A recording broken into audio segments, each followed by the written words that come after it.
Fire Escape Academy Inspector Training video. Here we are in Elizabeth, New Jersey, corner of Jersey Ave and Almora, Caravel store here on the corner, and we're looking at a fire escape that we're trying to see if there's anything on here that we can determine to be a violation.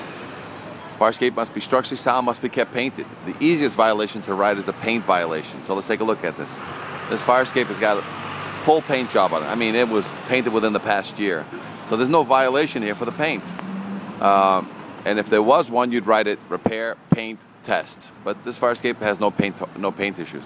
So now, if you are walking by this building or you happen to have an inspection at one of the ground floors and you looked up, you try to see if there's anything else that would trigger a structural violation.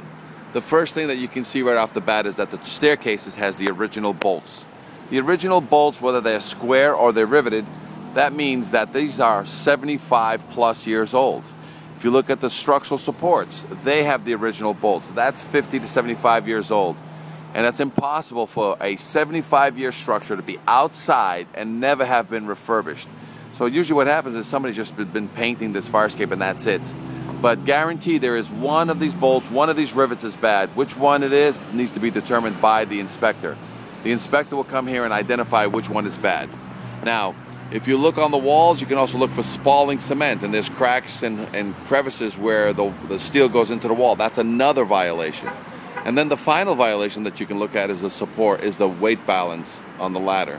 And a lot of times, these things are supposed to drop 2 to 3 feet per second, single action requiring no special knowledge, have a release arm on there somewhere, and the cables have to be fairly either coated or painted so that they're not exposed to the weather.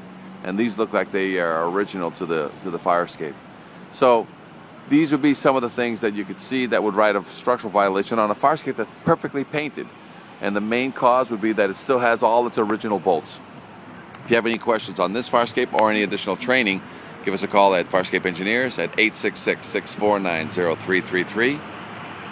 You can always visit the YouTube channel, Fire Escape Academy Inspector Training, for additional videos just like this one on how to write a violation.